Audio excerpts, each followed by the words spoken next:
What if everything you've been taught about recognizing truth has been backwards? The Diamond Sutra invites us into one of the most profound inquiries of human consciousness through a simple yet revolutionary question. Can we recognize the Buddha, the awakened nature, through physical appearance?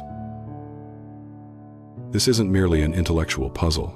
It's pointing directly to how we navigate reality itself, how we search for meaning, and where we place our trust for genuine understanding. Most of us have been conditioned to believe that seeing is believing. We look for spiritual truth in charismatic teachers, in perfect meditation postures, in serene faces that seem to radiate peace. Yet Chapter 5 of the Diamond Sutra gently challenges this entire approach. Through Subhuti's dialogue with the Buddha, we're invited to question whether ultimate truth can ever be captured in any form that our eyes can perceive. This inquiry isn't asking us to deny what we see, but to examine the deeper assumption that external appearances can contain or express the fullness of awakened consciousness. The beauty of this teaching lies in its practical relevance to our daily lives. How often do we judge others by their appearance? How frequently do we dismiss our own spiritual potential because we don't look the part? The Diamond Sutra is pointing us toward a recognition that transcends all such limitations, inviting us to look beyond the surface of things to discover what remains constant beneath all changing forms. Our ordinary perception operates like a person trying to catch water with their bare hands. We experience the world of physical appearances as solid, permanent, and absolutely real. A face seems fixed, a body appears substantial, a moment feels like it will last forever. Yet when we examine this experience more closely, something quite different emerges. Every physical appearance we encounter is actually in constant flux. The face you see in the mirror today is not the same face you saw a year ago, or even yesterday. At the cellular level, at the molecular level, everything is dancing, changing, arising, and passing away in an endless flow. The Diamond Sutra isn't asking us to deny this relative reality, but to see through the illusion that these temporary appearances represent some fixed, ultimate truth. This recognition can be both liberating and initially disorienting. If physical appearances aren't as solid as they seem, then what can we rely on? What remains stable in a world of constant change? The answer isn't found by grasping more tightly to forms, but by discovering the awareness that witnesses all forms without being limited by any of them. This awareness doesn't come and go with changing appearances.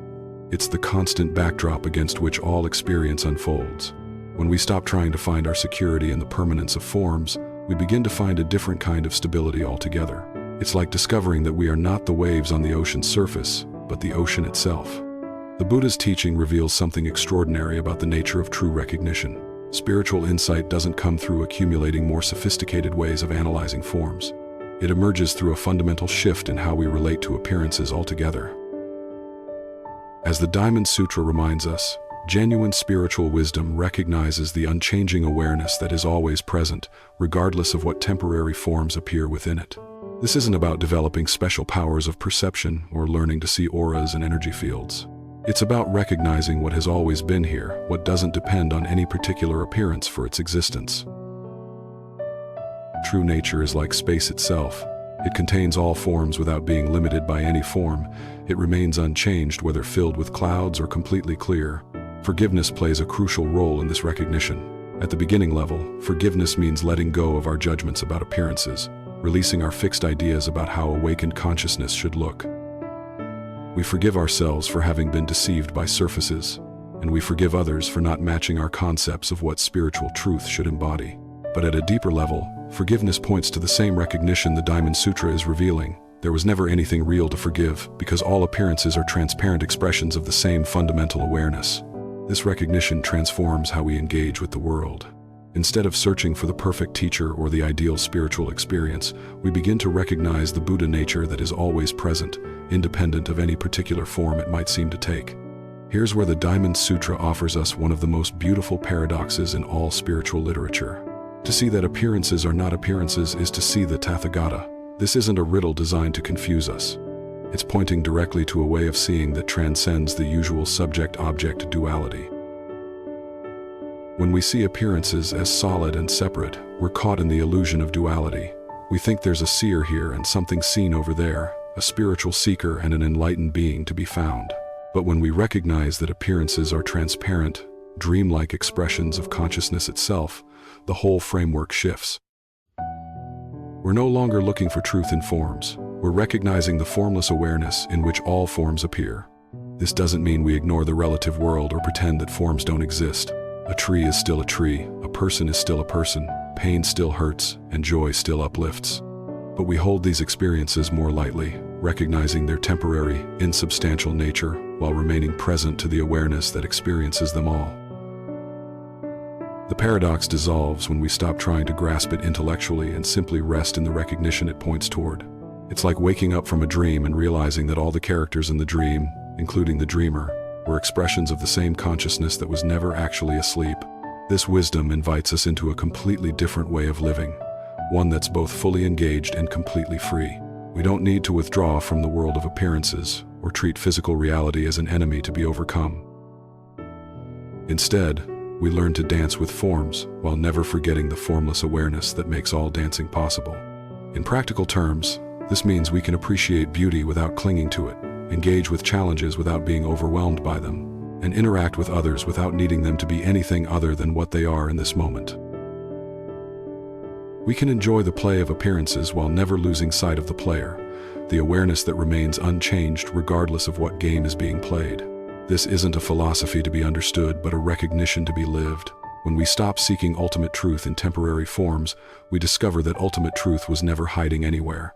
It's the very awareness through which we've been searching all along. Forgiveness at this level means releasing the entire framework of seeking and finding, of spiritual progress and attainment.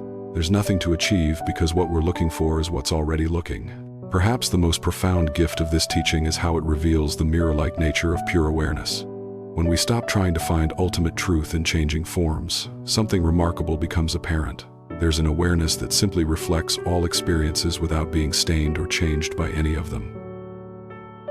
This awareness is like a perfect mirror that shows every form clearly while remaining completely unaffected by what it reflects. A mirror doesn't become red when reflecting a red flower or blue when reflecting the sky. It simply reflects, purely and without judgment. Our true nature operates in the same way. It experiences all forms while remaining fundamentally untouched by any particular experience. This mirror-like awareness isn't something we need to develop or achieve. It's what we already are beneath all our ideas about ourselves. Every thought, every emotion, every sensation appears within this awareness like reflections in a mirror. The spiritual journey isn't about polishing the mirror or making it more reflective. It's about recognizing that we are the mirror, not the reflections. When this recognition stabilizes, we discover a freedom that doesn't depend on external conditions. Joy and sorrow can come and go like weather patterns, but the sky of awareness remains vast and unperturbed. This doesn't make us emotionally numb or spiritually bypassing. If anything, it allows us to feel more fully because we're no longer afraid that difficult emotions will destroy us or that pleasant ones will abandon us.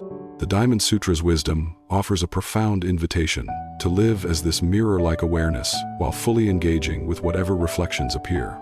This is the middle way that neither grasps after appearances nor pushes them away, but simply allows everything to be exactly as it is while never forgetting what we truly are. If these words have resonated with something deep within you, consider sharing this perspective with others who might be ready to look beyond appearances to discover what has always been present. Sometimes a simple shift in understanding can illuminate the path for someone who has been searching in all the wrong places. May you find peace in recognizing the mirror-like awareness that you have always been, and may this recognition bring freedom and compassion to all your encounters with the beautiful, temporary dance of forms.